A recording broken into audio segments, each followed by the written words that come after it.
ఆ శ్రమలు అనుభవిస్తూ ఉండగా ఆ శ్రమ యొక్క రుచి తెలుస్తుంది, అంతే కదా. ఆ శ్రమలు అనుభవిస్తూ వెళుతూ ఉండగా ఆ బాధ ఎంతో తెలుస్తుంది.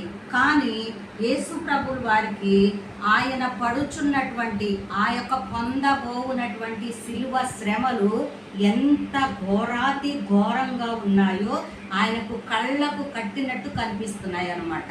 అందుకనే యేసు ప్రభు ఏమని ప్రార్థన చేస్తున్నారంటే, తండ్రి, ఈ గిన్నె నా యొద్ద నుండి తొలగించుటకు నీ చిత్తమైతే తొలగించు అని ప్రార్థన చేస్తున్నారనమాట.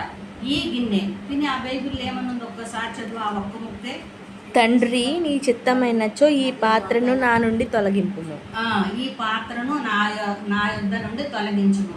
కొన్ని బైబుల్లో పాత్ర అని చెప్పి వ్రాయబడింది, కొన్ని బైబుల్లో గిన్నె అని చెప్పని వ్రాయబడింది. ఏది ఏమైనప్పటికీ పాత్ర అన్న గిన్నె అనే ఒకటే. పాత్ర అంటే దేన్నైనా తీసుకోవచ్చు, గిన్నె అంటే ఏదో గిన్నె అన్నట్లుగా ఉంటుంది అనమాట. ఏది ఏమైనప్పటికీ ఆ పాత్రలో ఏముంది, ఆ గిన్నెలో ఏముంది, ఆయన అంతగా కలవరపడవలసిన అవసరం ఏముంది, తర్వాత దేవుని దూత వచ్చి ఆయన్ని బలపరచబడవలసిన అవసరం ఏముందో. అంతేకాకుండా మరలా ఇంకా ఆతురత పడి ఆయన ప్రార్థన చేస్తుండగా ఆయన రక్తము చెమట బిందువుల వలె, ఆయన చెమట రక్త బిందువుల వచ్చేసిందంట. అంత బాధగా ఆ గిన్నెలో ఏముందో, ఆ పాత్రలో ఏముందో మనం చూద్దాము. కీర్తనల గ్రంథము 75వ కీర్తన.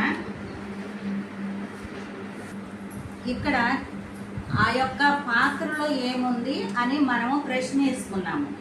యేసు ప్రభు అంతగా ఆతుర పడడానికి, ఆయన చెమట రక్త బిందువుల వలె బయటికి రావడానికి, దేవదూత వచ్చి ఆయన్ని బలపరచడానికి గల ఆ యొక్క పాత్రలో ఏముంది అని అంటే, ఏముంది?